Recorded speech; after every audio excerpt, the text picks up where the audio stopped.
ഭൂമിയുടെ അവസാനം എപ്പോൾ എങ്ങനെ ആയിരിക്കും എന്നതിനെക്കുറിച്ച് പല വാദങ്ങളും പ്രവചനങ്ങളുമുണ്ട്. സൂര്യന്റെ ആയുസ് അവസാനിക്കാറാകുമ്പോൾ അത് വികസിച്ച് ഒരു വലിയ തീഗോളമായി മാറി ഭൂമിയെ പൂർണ്ണമായി വിഴുങ്ങുമെന്നായിരുന്നു ശാസ്ത്രലോകം ഇത്രയും കാലം കരുതിയിരുന്നത്. എന്നാൽ പുതിയ പഠനങ്ങൾ പ്രകാരം ഭൂമി ഈ മഹാവിപത്തിൽ നിന്ന് രക്ഷപ്പെട്ടേക്കാം എന്ന് ശാസ്ത്രജ്ഞർ കണ്ടെത്തിയിരിക്കുന്നു. ബെൽജിയത്തിലെ യൂണിവേഴ്സിറ്റി ഓഫ് ല്യൂവൻ, ഫ്രാൻസിലെ സാക്ലൈ കേന്ദ്രം എന്നിവിടങ്ങളിലെ ഗവേഷകർ ചേർന്ന് നടത്തിയ പഠനത്തിലാണ് ഈ പുതിയ കണ്ടെത്തൽ. ആസ്ട്രോണമി ആൻഡ് ആസ്ട്രോഫിസിക്സ് എന്ന ജേണലിലാണ് ഈ റിപ്പോർട്ട് പ്രസിദ്ധീകരിച്ചിരിക്കുന്നത്. പ്രധാന കണ്ടെത്തലുകൾ: 2 ശക്തികളുടെ പോരാട്ടം. സൂര്യന്റെ അവസാന ഘട്ടത്തിൽ ഭൂമിയുടെ ഭാവിയെ നിർണ്ണയിക്കുന്നത് 2 കാര്യങ്ങളാണ്. Tidal force. വികസിച്ചു വരുന്ന സൂര്യൻ ഭൂമിയെ തന്നിലേക്ക് ആകർഷിക്കാൻ ശ്രമിക്കും. പ്രായമാകുന്നതോടെ സൂര്യനിൽ നിന്നുള്ള ശക്തമായ സൗരവാതകങ്ങൾ കാരണം അതിന്റെ പിണ്ഡം വൻതോതിൽ കുറയും. സൂര്യന്റെ ഭാരം കുറയുമ്പോൾ അതിന്റെ ഗുരുത്വാകർഷണ ശക്തിയും കുറയും. ഇത് ഭൂമിയെ നിലവിലുള്ള ഭ്രമണപഥത്തിൽ നിന്നും അകലത്തേക്ക് തള്ളിമാറ്റാൻ സഹായിക്കും. ഭൂമിയും ചൊവ്വയും രക്ഷപ്പെടും. പുതിയ കമ്പ്യൂട്ടർ മോഡലിംഗുകൾ സൂചിപ്പിക്കുന്നത് സൂര്യന്റെ പിണ്ഡം നഷ്ടപ്പെടുന്ന പ്രക്രിയയ്ക്കാണ് ഇവിടെ മുൻതൂക്കം എന്നാണ്. അതുകൊണ്ട് സൂര്യൻ വികസിച്ചു വരുമ്പോഴേക്കും ഭൂമിയും ചൊവ്വയും അവയുടെ ഭ്രമണപഥത്തിൽ നിന്ന് അകന്നുമാറി രക്ഷപ്പെടാൻ സാധ്യതയുണ്ട്. ബുധനും ശുക്രനും തകരും.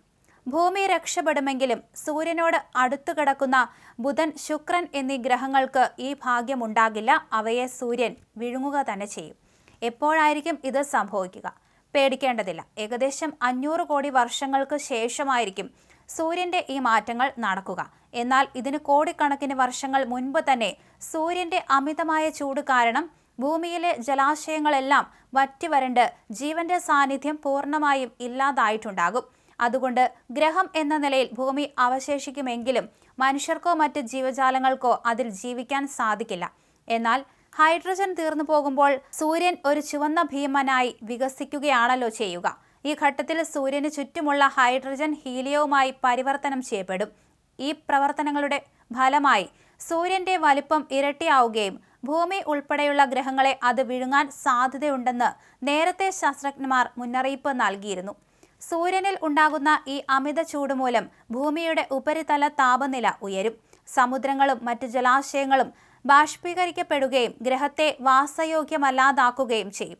വർദ്ധിച്ചു വരുന്ന ചൂട് അന്തരീക്ഷവാതകങ്ങൾ ബഹിരാകാശത്തേക്ക് വ്യാപിക്കുന്നതിനും കാരണമാകും. ഇത്തരം മാറ്റങ്ങൾ ഭൂമിയിൽ ജീവന്റെ നിലനിൽപ്പിന് അപകടമായേക്കും. വർദ്ധിക്കുന്ന ചൂടും വികിരണവും മിക്ക ജീവജാലങ്ങളുടെയും വംശനാശത്തിലേക്ക് നയിച്ചേക്കാം. ഭൂമിക്ക് പുറമെ സൗരയൂഥത്തിലെ മറ്റ് ഗ്രഹങ്ങളിലും, പ്രത്യേകിച്ച് വ്യാഴം, ശനി, യുറാനസ്, നെപ്റ്റ്യൂൺ എന്നിവയിൽ ഇതേ പ്രത്യാഘാതങ്ങളുണ്ടാകും. സൂര്യന്റെ അന്ത്യം സൗരയൂഥത്തിന്റെ അവസാനവുമായിരിക്കും. ഇതൊക്കെയാണ് പറയുന്നത്. എന്തായാലും 500 കോടി വർഷങ്ങൾക്ക് ശേഷമായിരിക്കും ഇത്തരത്തിൽ സംഭവിക്കുക എന്നാണ് പറയുന്നത്. പഠനങ്ങൾ പ്രകാരം ഭൂമി ഈ മഹാവിപത്തിൽ നിന്ന് രക്ഷപ്പെട്ടേക്കാം എന്ന് പറയുന്നുണ്ടെങ്കിലും ഇത്തരത്തിൽ ജീവന്റെ അവശേഷിപ്പുകൾ ഒന്നും തന്നെ ഈ ഭൂമിയിൽ ഉണ്ടായിരിക്കുന്നില്ല എന്നുകൂടി പറയപ്പെടുന്നുണ്ട്. ശനിയും ശുക്രനും പൂർണ്ണമായി തന്നെ ഇല്ലാതാവുകയും ചെയ്യും.